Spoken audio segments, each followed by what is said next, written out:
자, 그렇다면 지금 정부에서도 북한제로 검토하고 있다라는 이야기가 나오고 있는 이 무인기, 과연 우리 방공망이 뚫린 것은 아니냐 이런 우려까지 제기되고 있는 상황입니다. 네, 북한 무인기의 수준은 어느 정도인지 또 대책은 어떻게 세워야 하는지 전문가와 함께 자세히 알아보겠습니다. 문성묵 한국전략문제연구소 연구위원이 전화로 연결되어 있습니다. 위원님 안녕하십니까? 네, 안녕하세요. 네, 참 무인기 이것도 2대나 지금 추락을 해서 발견이 됐습니다. 그런데 이 안에 담겨 있는 내용이 저로서는 참 충격적인 내용이었어요. 네. 청와대도 찍었고요. 백령도의 군 무대 시설까지 촬영을 했습니다. 그런데 지금 정부 의견도 북한에서 만든 무인 항공기의 가능성이 크다 이렇게 보고 있습니다. 자, 이게 사실이라면 참 걱정인데요. 어떻게 생각하십니까? 예, 지난 24일 날 그 파주에서 떨어진 무인기가 발견됐을 때만 해도 이게 과연 북한에서 보낸 것인지 아니면 우리 민간에서 사용하는 것인지 그런 것들에 대해서 단정을 짓지 못하고 있었는데, 예. 그 백령도에서 이제 추가적으로 발견되면서 이게 북한에서 왔을 가능성이 높다라고 지금 보고 있지 않습니까? 예.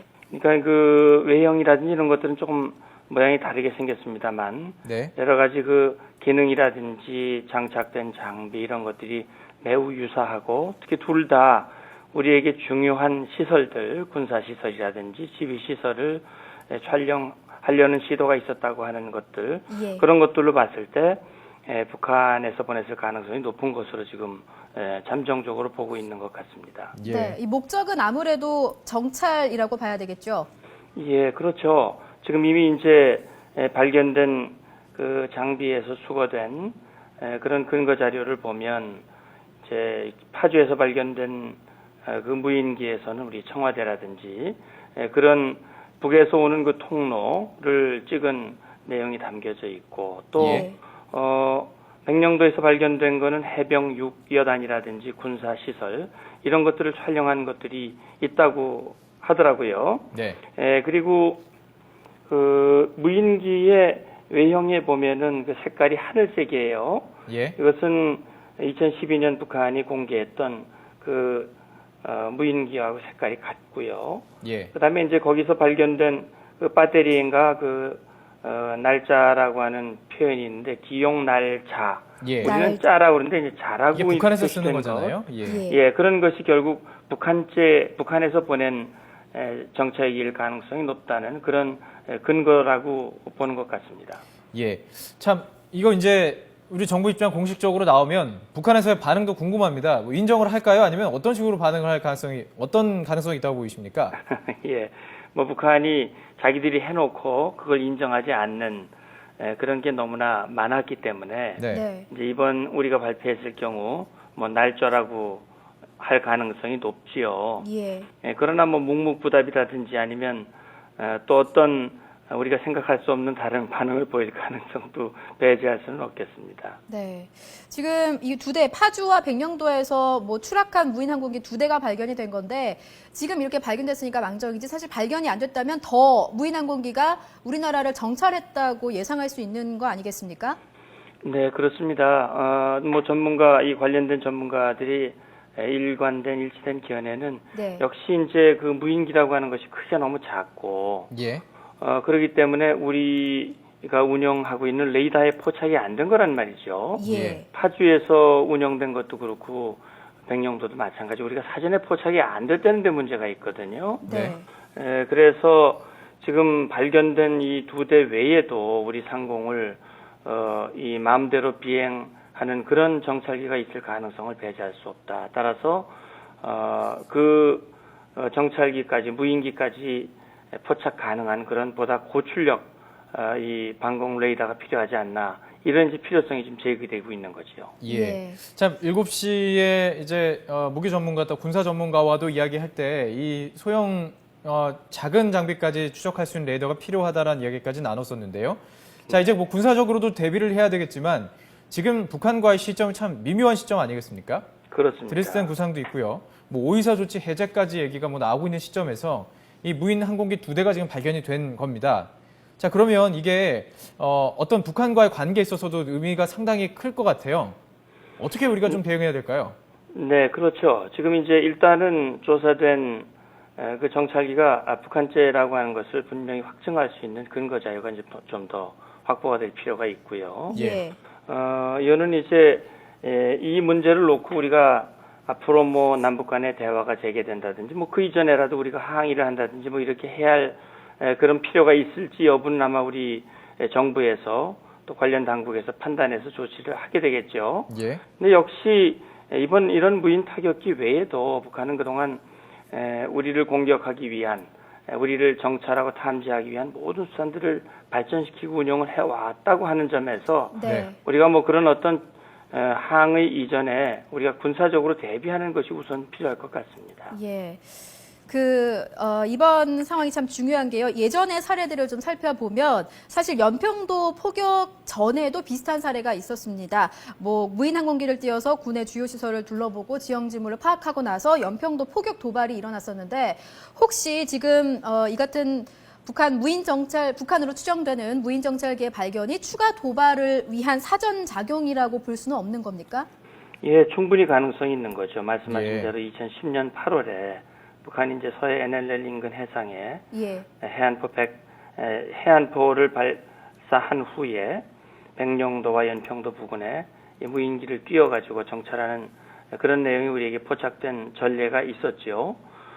이번 같은 경우도 북한이 이 서해안 일대 우리 서해 5도 전방으로 해서 전방위적으로 사격을 한 것은 매우 이례적인 것이고요. 예. 이것이 결국 북한이 지난번에 2월 25일입니까? 우리 이산가족 상봉이 진행되는 그 기간 중에 NLL을 예. 침범하고 또 최근에 북한 어선이 이제 침범을 해가지고 우리가 납포를 했는데 그것이 고도로 계획된 다시 말하면 서해 일원의 우리의 군사적인 대응 상황을 떠보기 위한 그런 의도가 있다라고 하는 추정도 지금 하고 있는 거거든요. 예. 따라서 이러한 그 무인기의 발견, 일련의 이런 상황들은 북한이 추가적인 무언가 우리가 예상하기 어려운 그런 추가 도발을 위한 준비일 가능성도 충분히 있기 때문에 거기에 대한 대비가 정말 필요한 상황이라고 볼 수 있습니다. 이런 이야기도 있습니다. 지금 두 무인기가 일주일에 걸쳐 두 번이 지금 발견이 됐고 또 추락을 했어요. 북한이 뭐 남남 갈등을 뭐 의도한다거나 뭔가 원하는 것이 있기 때문에 일부러 이렇게 하는 게 아니냐라는 뭐 의혹도 제기가 됩니다. 이 부분 어떻게 생각하십니까? 예, 뭐 일부러 추락을 시켜가지고 그걸 이용을 해서 어떤 정치적인 그런 목적을 가지고 시도했을 가능성도 배제할 수는 없습니다만 북한이 자기들이 가지고 있는 무인기 기술을 우리에게 모두 다 노출시켜가면서 의도적으로 그렇게 했겠느냐 하는 부분에 대해서는 조금 의문점이 있는 건 사실이죠. 예. 지금 백령도와 파주에서 발견된 무인기 수준을 일단 조악한 것으로 좀 파악이 된 것 같습니다. 구형이라고 하는데요. 현재 북한의 무인기 수준은 어느 정도라고 좀 예상해 볼 수 있을까요? 네, 지금 북한의 무인기는 상당히 다양한 것 같아요. 예. 지금 1990년대부터 이제 북한이 그 무인기를 도입을 해가지고 자기들 나름대로 개조를 해서 여러 가지 이제 무인기를 개발을 하고 있거든요. 앞서 보도에도 나왔습니다만은 북한이 자기들의 어떤 타격 능력을 과시하기 위해서 2012년에 그 무인 타격기라고 하는 거를 공개를 했지 않습니까? 그건 시속 920km나 되고 250km 거리에 있는 목표를 자폭 공격할 수 있는 위력적인 무기다. 그런데 뭐 또 일부에서는 그건 골동품이라고 폄훼하는 부분도 있습니다만. 그리고 이제 이미 여러 보도에도 나왔습니다만 중국의 그 D4를 개조한 방연 1, 2도 있고요. 이제 무인 이런 타격을 목표로 한 것도 있지만 또 정찰용으로 러시아의 그 프라체를 도입을 해가지고 이제 반경 60km를 2시간 동안 채공하면서 촬영할 수 있는 그런 무인기도 있고요. 자, 알겠습니다. 또 VR3라고 하는 그런 무인기도 있는 걸로 알고 있습니다. 이게 지난해로 기억을 하는데 서북조서 실전 배치를 앞두고 이게 전술 비행선 도입 사업이 사실 도입 사업을 하려다가 지금 중단됐었어요. 그걸 지금 재개하겠다라는 이야기가 나오고 있습니다. 그래서 방위사업청이 이번 주 중으로 사업관리분과위원회를 다시 열어서 전술 비행선 사업의 재추진을 결정하게 될 것이라고 밝혔어요.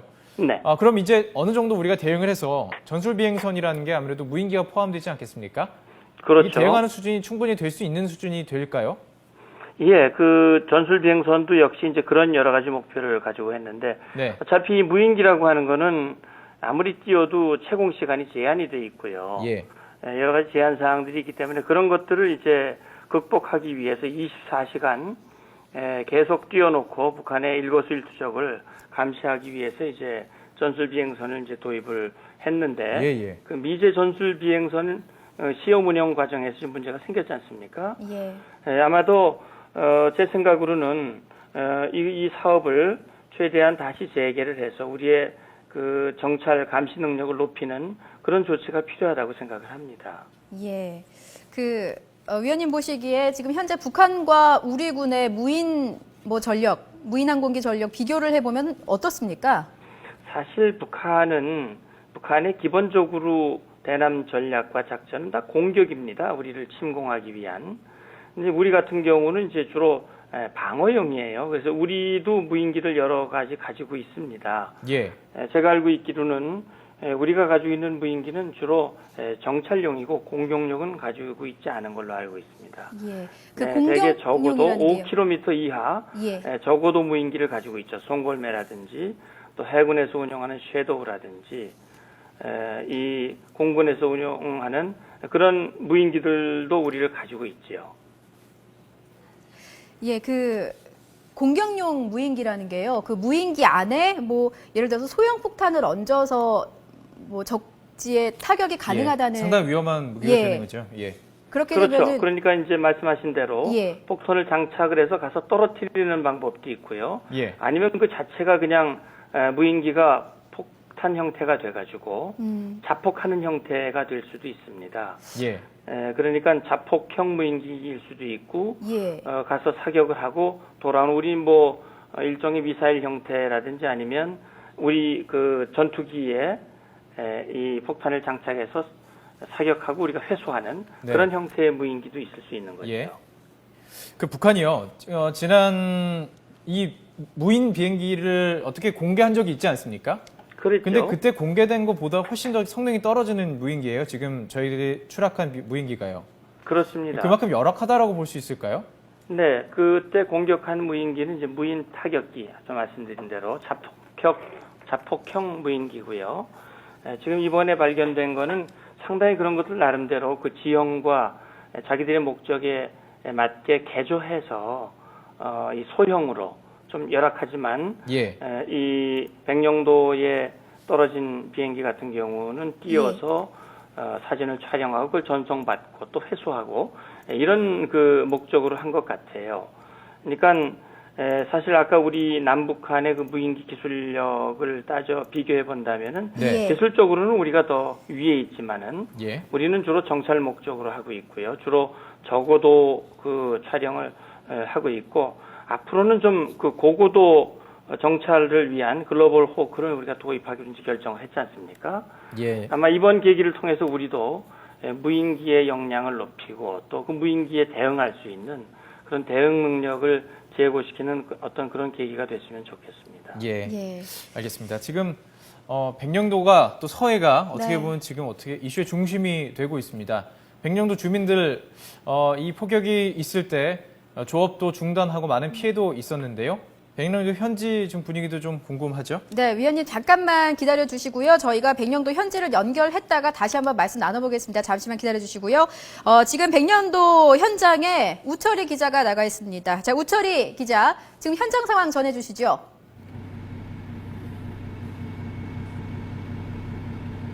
네, 제가 지금 서 있는 이곳은 백령도 동쪽 바다 한가운데입니다. 이틀 전 북한의 사격 훈련이 실시됐을 때 총탄이 떨어졌던 곳이 바로 이 근처인데요. 여기서부터 서해 북방한계선, 즉 NLL까지는 불과 약 3km 거리에 불과합니다. 지금 제 뒤로 보이는 손에 잡힐 듯 보이는 곳이 북한 장산곶 지역입니다. 여기서부터 약 12km 거리 정도의 거리입니다. 장산곶에는 북한의 해안포 진지가 있는데요. 또 그 옆으로 백령도 타격 임무를 맡은 월레도 방어대가 있습니다. 여기서부터 약 7km 거리입니다. 월레도는 지난해 북한 김정은 국방위 제1위원장이 직접 방문한 곳이기도 합니다. 지금 북한군의 특이 동향은 보이지 않는 상황입니다. 이런 가운데 백령도에서 북한제로 추정되는 무인 항공기가 발견되면서 주민들의 걱정도 커지고 있습니다. 군 당국의 조사 결과 이 무인기는 군 시설뿐만 아니라 백령도 전역을 촬영한 것으로 드러났기 때문입니다. 오늘도 어선들의 조업이 한창인데요. 요즘 꽃게잡이가 한창인 연평도와 달리 백령도는 수온이 상대적으로 낮아 본격적인 꽃게잡이철까지는 한 달 정도 더 기다려야 합니다. 그래서 놀래미나 소라 등을 잡는 통발 어선들이 주로 조업하고 있습니다. 백령도 어민들은 이틀 전 북한의 해상 사격 훈련 당시 수시로 들리는 총성과 포성으로 불안감에 떨었습니다. 어느 정도 총성과 포성에 익숙한 이곳 주민들도 이번에는 정말 큰일이 나는 것 아니냐는 마음이 들 정도였다고 전하고 있습니다. 또 당시 출항했던 백령도 어선들은 대부분 바다에 나가 조업을 하지도 못한 채 돌아와 큰 피해를 입기도 했습니다. 북한의 도발 위협이 완전히 사그러들기 전까지는 한동안 주민들의 불안은 지속될 것으로 보입니다. 지금까지 백령도 현지에서 YTN 우철입니다. 네, 백령도 현지 분위기를 좀 살펴봤습니다. 네. 그래도 평화로운 분위기네요. 네, 그래도 좀 긴장감이 좀 감도는 것 같습니다. 예, 알겠습니다. 계속해서 문성무 위원 연결해가지고 이야기 나눠보도록 하겠습니다. 자, 위원님. 네네. 예. 자, 북한이요. 김정은 노동당 제1비서. 최근에 이제 행보를 또 지금 보도를 하고 있습니다. 지금 상황이 아주 미묘한 시점에서 계속 포격 도발도 이어가고 있고요. 국제적으로는 여러 가지 제재도 이어지고 있는 시점에서 김 위원장이 인민군 연합부대 지휘관들을 또 시찰했어요. 결의대회 연설을 했죠. 남북관계 네네. 개선과 조국 통일의 새로운 전기를 마련하기 위해서 중대 제안을 발표하고 현실적인 조치들을 연속 취했다. 지금 나라에 조성된 정세 매우 엄중하다. 이렇게 말했습니다. 이거 어떻게 해석할 수 있을까요? 예, 이제 북한으로서는 김정은이 이제 최고 지도자로 이제 들어온 이후에 예. 나름대로 자기의 그 지도력을 과시하기 위해서 뭐 천안함 복침이라든지 물론 그 천안함 복침 그 이전 일입니다만은 예. 그 이후에도 이제 그 장거리 미사일을 쏘고 핵실험을 하고 그래서 국제 사회가 어떤 압력을 가하더라도 어떤 위협을 가하더라도 우리의 지도자는 정말 강인하고 위대한 지도자라고 하는 그런 리더십을 부각시키기 위해서 예. 이제 노력을 하고 특히 이제 작년 연말에 그 고모부를 정말 처형한 이후에 북한 예. 내부의 민심 동요를 막기 위한 그런 여러 후속 조치들을 취하고 있지 않습니까? 아마도 북한이 외부의 위협을 고조시키고 하는 일련의 이런 조치들, 이런 것들은 리더십의 과시뿐만 아니라 내부를 장악하고 결속하기 위한 그런 어떤 정치적 속내도 같이 있지 않을까 하는 생각을 해봅니다. 네. 네, 알겠습니다. 지금까지 문성무 한국전략문제연구소 연구위원이었습니다. 오늘 말씀 고맙습니다. 감사합니다.